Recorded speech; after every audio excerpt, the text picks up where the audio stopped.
Hello friends, welcome to my food friend. Biryani అంటే ఎవరికి నచ్చదు చెప్పండి? 190 మందికి నచ్చుతుంది కదా. అలాంటి టేస్టీ బిర్యానీని రెస్టారెంట్లో కాకుండా ఇంట్లోనే చాలా ఈజీగా సింపుల్గా ఎలా ప్రిపేర్ చేయాలో ఈ వీడియోలో చూపిస్తున్నాను.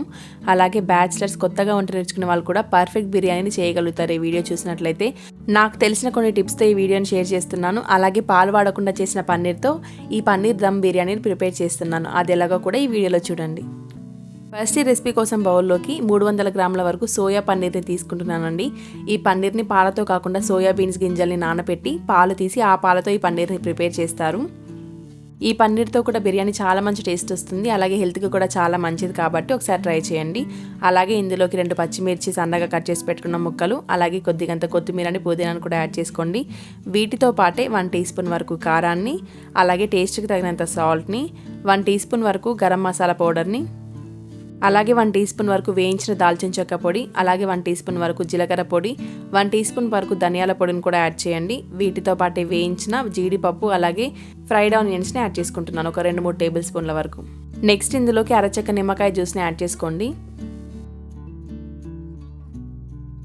తర్వాత ఇందులోకి ఒక అరకప్పు వరకు కమ్మని పెరుగును యాడ్ చేసుకోండి. ఈ పెరుగును యాడ్ చేసిన తర్వాత ఈ మసాలాలన్నీ కూడా కలిసేటట్టు నెమ్మదిగా కలుపుకోవాలి. ఈ పన్నీర్ అనేది కొద్దిగా నార్మల్ మిల్క్ పన్నీర్ కంటే కూడా సాఫ్ట్గా ఉంటుందండి. చూస్తున్నారు కదా, ఇలా మసాలా అంతా కూడా పన్నీర్కి బాగా పట్టించిన తర్వాత ఈ పన్నీర్ని వీలైతే 1 గంట సేపటి వరకు ఫ్రిడ్జ్లో మ్యారినేట్ చేయండి.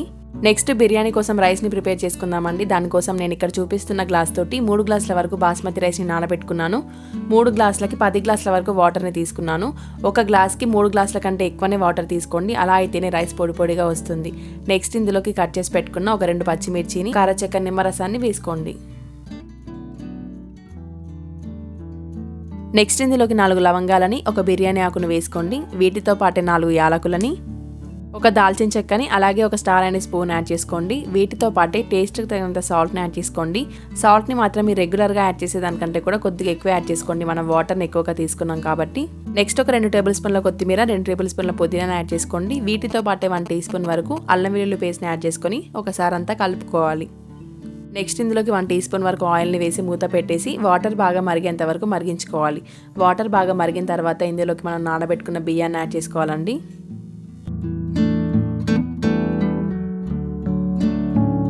ఇలా బియ్యాన్ని యాడ్ చేసుకున్న తర్వాత ఒకసారి కలిపేసి మూత పెట్టేసి ఒక 10 నిమిషాల వరకు హై ఫ్లేమ్లో ఉడకనివ్వండి.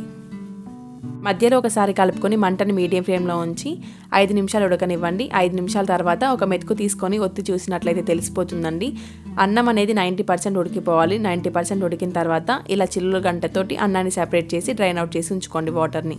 అన్నం అవ్వడానికి నేను చెప్పిన టైమింగ్ అనేది కొత్త బియ్యమా, పాత బియ్యమా, లేదంటే బాస్మతి రైస్, నార్మల్ రైస్ అన్నదాన్ని బట్టి ఉంటుందండి.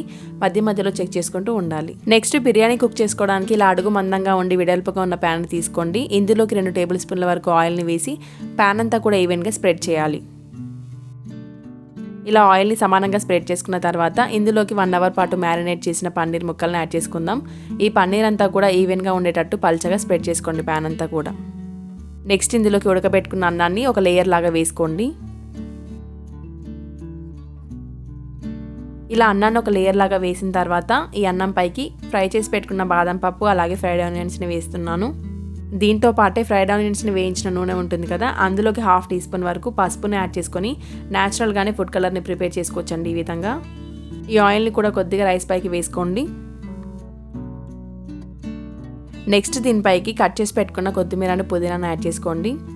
అలాగే నెక్స్ట్ ఇంకొక లేయర్ రైస్ని వేసుకుందామండి. మీరు కుక్ చేసుకున్న రైస్ మొత్తాన్ని సెకండ్ లేయర్ పైకి వేసుకోండి. ఇలా అన్నాన్ని ఈవెన్గా ప్యాన్ అంతా స్ప్రెడ్ చేసుకున్న తర్వాత ఫస్ట్ లేయర్ పై వేసినట్లుగానే దీనిపైన కూడా స్ప్రింగ్ ఆనియన్స్ని వేసుకోండి.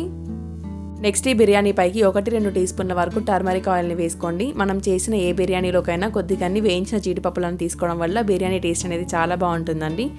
అలాగే ఇందులోకి 1 టీ స్పూన్ వరకు కూడా గరం మసాలాను యాడ్ చేసుకోండి పైనంతా కూడా. నెక్స్ట్ ఈ రైస్ పైకి సన్నగా కట్ చేసి పెట్టుకున్న కొత్తిమీరని, పుదీనాను యాడ్ చేసుకోండి. వీటితో పాటు 1 టీ స్పూన్ వరకు నెయ్యిని యాడ్ చేసుకోండి. ఇవన్నీ యాడ్ చేసిన తర్వాత మూత పెట్టేసి స్టవ్ని మీడియం ఫ్లేమ్లో ఉంచి ఒక 10 నిమిషాలు మీడియం ఫ్లేమ్లో, అలాగే 15 నిమిషాలు లో ఫ్లేమ్లో కుక్ చేసుకోండి. ఇలా మూత పైన ఏదైనా బరువు పెట్టుకోండి. ఇలా పెట్టుకోవడం వల్ల మనం చేసిన బిర్యానీ ఫ్లేవర్స్ అనేవి బయటకు వెళ్లకుండా ఉంటాయి. ఇక్కడ చూస్తున్నారు కదా, బిర్యానీ అనేది ఒక 25 మినిట్స్ తర్వాత చూపిస్తున్నాను మీకు. చాలా పర్ఫెక్ట్గా కుక్ అయిపోయింది. పన్నీర్ ముక్క కూడా మంచి కలర్లోకి వచ్చి గోల్డెన్ కలర్లోకి చాలా బాగా కుక్ అయిపోయింది. చూసారు కదండి, బిర్యానీ మీకు నచ్చిందా? మరి మీరు కూడా ఈ వీకెండ్కి తప్పకుండా ఈ బిర్యానీని ప్రిపేర్ చేసుకోండి.